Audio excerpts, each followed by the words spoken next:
नमस्कार दोस्तों, मैं doctor Harshal Ekatpure, consultant endocrinologist and diabetologist, Poona super speciality clinic, Viman Nagar, Pune. आज हम प्री डायबिटीज ये कंसेप्ट के बारे में डिस्कशन करेंगे। प्री डायबिटीज कंसेप्ट का जन्म कैसे हुआ, प्री डायबिटीज क्या होता है। तो प्री डायबिटीज जब आप सुनते हैं तो ये डायबिटीज होने के जो पहले की स्टेज है या डायबिटीज होने के पहले जो बॉडी में मेटाबॉलिक चेंजेस होते हैं उसको प्री डायबिटीज ऐसा नाम दिया है। अभी ये चेंजेस क्यों होते हैं, प्री डायबिटीज क्यों होता है?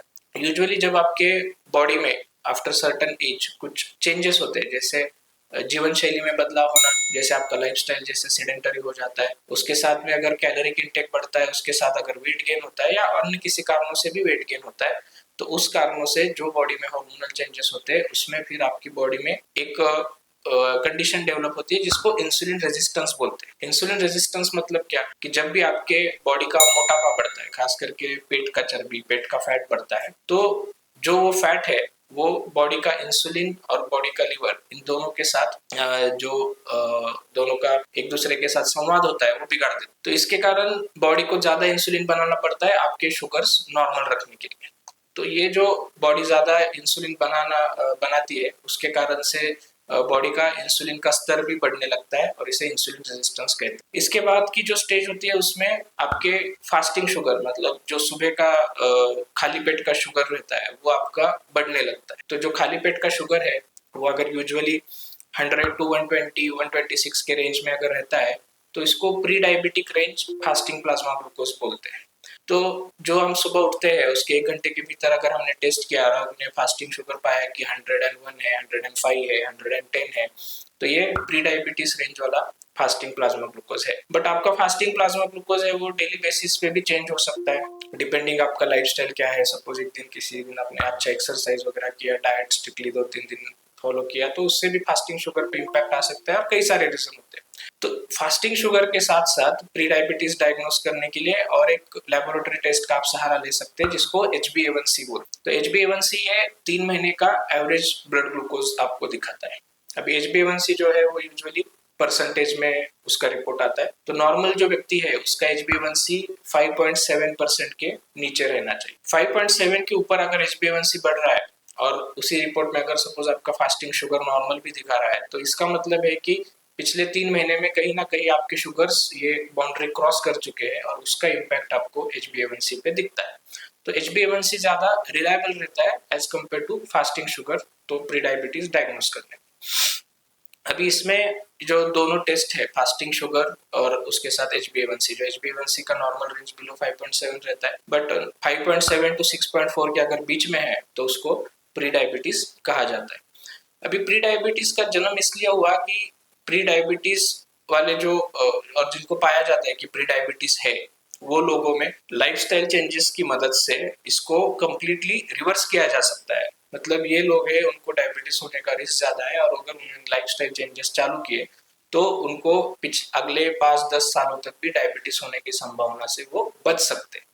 तो ये कोई इंडस्ट्री स्कैम या ये नहीं है कि जो प्री डायबिटीज डायग्नोस करके आपको ज्यादा दवाई खिलाई जाए और उससे फिर आपको फायदा, कंपनियों को फायदा पहुंच सके। तो प्री डायबिटीज एक वेल रिसर्च कंडीशन है और जो रिट्रोस्पेक्टिवली बनाई गई है। जब डायबिटीज पे रिसर्च कर रहे थे लोग तो उनको पता चला कि ये जो मेटाबॉलिक चेंजेस है ये कई सालों से डेवलप हो रहे हैं बॉडी में, तो इसलिए इसके पहले ही उसको कैच करके अगर उसमें हम इंटरवीन करें तो डायबिटीज होने से बचा जा सकता है। तो ये हो गया प्री डायबिटीज, उसका डायग्नोसिस और प्री डायबिटीज क्यों होता है। तो अगर आप रूटीन चेकअप कर रहे हैं, जैसे साल में एक बार मैं रिकमेंड करूंगा कि आप फास्टिंग शुगर और HbA1c और बाकी लिपिड प्रोफाइल ये सब चीजें आप यूजुअली चेक करें, स्पेशली 25-26 ईयर्स के बाद। उसके बाद जब भी ये डायग्नोस होता है तब आगे क्या करना है।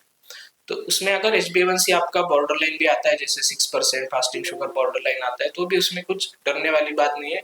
सिंपल लाइफस्टाइल चेंजेस सिर्फ आपको उसमें फॉलो करने होते हैं। लाइफस्टाइल चेंजेस में सबसे इंपॉर्टेंट होता है डाइट। सबसे पहले आपको डाइट में आपके कैलोरिक कंटेंट, कैलोरिक इंटेक कम करना होता है। कैलोरिक इंटेक में जो भी रिफाइंड कार्ब्स है, रिफाइंड कार्ब्स मतलब शुगर, मैदा या जो भी प्रोसेस्ड फूड में कार्बोहाइड्रेट्स रहते हैं, breads, biscuits, all this things, ये आपको टोटली बंद करने हैं, जीरो कर देना। ये जो रिफाइंड कार्बोहाइड्रेट्स होते हैं इसकी हमें यूजुअली आदत रहती है, इसलिए दे आर मोर कन्वीनियंट रहते हैं, इसलिए हम उसको खाते हैं। एज सच रिफाइंड कार्बोहाइड्रेट्स की बॉडी को बिल्कुल भी जरूरत नहीं होती है। बॉडी का जो भी न्यूट्रिशनल नीड है वो जो हमारे कॉम्प्लेक्स कार्ब्स है उससे भी सेटिस्फाई किया जा सकता है। उसके साथ जो आपके प्लेट है या डाइट है उसमें कार्बोहाइड्रेट का कंटेंट कम कर देना है। तो जो बाकी कॉम्प्लेक्स कार्बोहाइड्रेट है जैसे चपाती हो गया, राइस हो गया, भाकरी हो गया, इसका कंटेंट आप कम कर सकते हैं और उसके साथ में प्रोटीन इंटेक जो है उसको बढ़ा सकते हैं। तो प्रोटीन में दोनों vegetarian as well as non vegetarian protein की आप सहायता ले सकते हैं। नॉन वेज प्रोटीन में यूजुअली एग प्रोटीन्स में रिकमेंड करता हूँ और जो बाकी सोर्सेस है नॉन वेज प्रोटीन्स के वो भी ले सकते हैं, बट उसमें अदर कैलोरिक कंटेंट जैसे फैट वगैरह नहीं आना चाहिए। इसके साथ में अगला इंपॉर्टेंट स्टेप है एक्सरसाइज। डेली आप 45 मिनट्स डेडिकेट करें एक्सरसाइज के लिए। इसमें 15 से 20 मिनट आप प्रॉपर कार्डियो एक्सरसाइज कीजिए जिसमें जॉगिंग, रनिंग, स्विमिंग, रोप स्किपिंग और ब्रिस्क वॉकिंग ये सब एक्सरसाइजेस कर सकते हैं। और उसके साथ 15 से 20 मिनट आप स्ट्रेंथ ट्रेनिंग मतलब ताकत के जो व्यायाम है वो कर सकते हैं। अभी ताकत के व्यायाम का कंसेप्ट है कि उसके लिए जिम जाना पड़ता है, तो ऐसा बिल्कुल भी नहीं है।